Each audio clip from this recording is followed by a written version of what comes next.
In those ancient days, when people lived in tents and the morning sky was a single breath above their heads, there lived a man named Abraham. He was a man of faith. Hearing the voice of God, he left his homeland, not knowing where he was going, but knowing who was leading him. His wife, Sarah, waited many years for God's promise to be fulfilled, and her life was a testament to trials, enlightenment, and hope. When Sarah died, Abraham stood beside her and wept. He remembered the hardships of their shared journey, the deserts, the dangers, the hunger, the joys, and the miracles. He didn't even own a piece of land to bury his wife, but he believed that God, who had given the promise, would not forget about the land he had promised. And so, he bought a field with a cave and buried Sarah with a firm hope in the resurrection. In time, Abraham himself passed into eternity.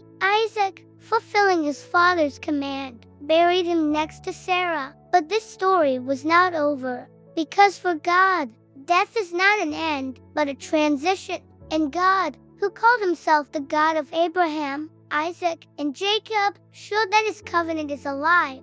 Isaac and Rebekah lived in tents, just like their fathers. God blessed them with twin sons, and even from the womb, it was clear their paths would be different. Esau was strong and wild. He was drawn to the mountains, to the forest, to the hunt. His hands were often covered in the blood of game, his heart set on the thrill of the chase. He loved the smell of roasted meat, the cheer of a feast, and the noise of life. He thought little about God, because his joy was here and now. Jacob was different. He was quiet and thoughtful, listening to stories of God's promises, watching the stars, and pondering the future. He prayed. He sought strength. His heart was drawn not just to the earth, but to the heavens. The day Esau sold his birthright for a bowl of lentil stew, it became a sign of what truly mattered to each of them. Later, when Esau realized what he had lost, a bitter hatred grew in his heart. He looked at Jacob not as a brother,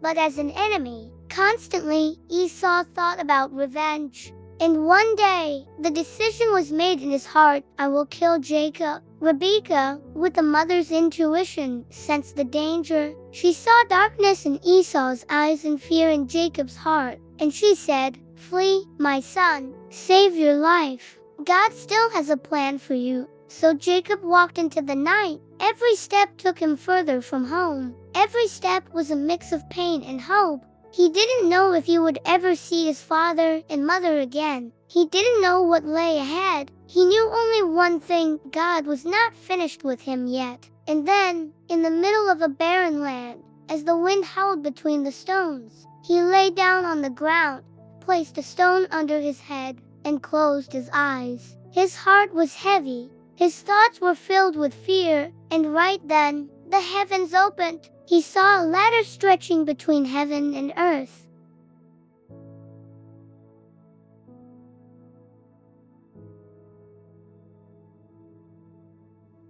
"I will not leave you. I will bring you back. I will fulfill my word." He was the same man, but with a new heart. He was no longer a fugitive. He had become a man of promise. He arrived at Laban's house. He worked for years. His hands became calloused. His back grew weary. He loved Rachel. He endured injustice. He experienced family conflicts and deception, but God blessed his labor. He had children. His camp grew. His flocks multiplied. His name became known. But his heart remembered he was a sojourner. His true home was where God had promised. And again, God spoke, saying, "Return," and Jacob obeyed. But this time, the journey back was even more frightening than the journey away. Now, he wasn't just a young man fleeing his brother. He was a man with a large family and great wealth, returning to the brother he had wronged. At night, Jacob would look at the campfires and think, is Esau still alive? Does he remember the offense? Will he raise his sword against me? When the news came that Esau was coming with 400 men, Jacob's heart sank. This wasn't just an escort. This was an army. In his mind, it was a death sentence. That night, Jacob did not sleep at all. He prayed. He wept. He reminded God of all his promises. He wrestled with his fear. He clung to God as his only hope. And morning came. Jacob went forward. He didn't go as a warrior. He went as a brother. He went as a man who desired nothing but God's mercy. And then, something happened that he could never have imagined. Esau ran to meet him, not with a sword, not with a shout of anger, but with open arms. He embraced Jacob. He wept. He kissed him. The past lost its power. Hatred dissolved. God had softened a heart that had been hard for so many years. And in that moment, Jacob understood God didn't just save his life. God healed their hearts. And when Jacob returned to the land of Canaan, he fell before God in worship. He built an altar there. He gave thanks. He wept. He praised. His life became a testimony for all generations. God leads us through our escapes. God speaks in our dreams. God blesses our work. God overcomes hatred with love. And God never, ever forgets his promises. After Esau returned to his home, Jacob continued his journey with his family. He didn't rush because he had to care for his young children and his flocks. Every day, Jacob gave thanks to God for the peace he had granted between him and his brother. Jacob journeyed to a place called Sukkot, where he pitched his tent and built shelters for his livestock. The Lord blessed the work of Jacob's hands, and everything he owned multiplied. From there, he traveled to the city of Shechem in the land of Canaan.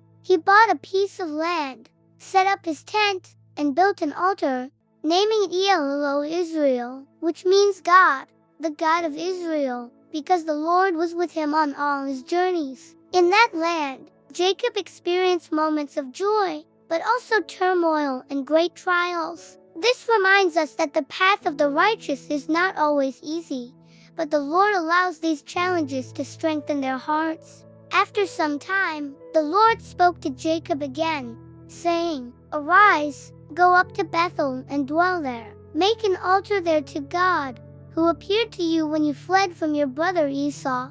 So, Jacob gathered his entire household and said to them, "Get rid of the foreign gods that are among you, purify yourselves, and change your clothes. Then let us go up to Bethel, where I will build an altar to the Lord, who answered me in the day of my distress, and has been with me wherever I have gone." Everyone obeyed him. They gave Jacob all their foreign gods and the earrings in their ears, and he buried them under the great oak tree near Shechem. As Jacob's household was purified, they set out for Bethel. A great sense of awe from God fell upon the surrounding towns, so no one pursued Jacob and his sons. When they arrived at Bethel, Jacob built an altar there and once again called on the name of the Lord. And God appeared to Jacob again and blessed him, saying, "Your name is Jacob, but you will no longer be called Jacob. Your name will be Israel, for you have struggled with God and with humans and have overcome."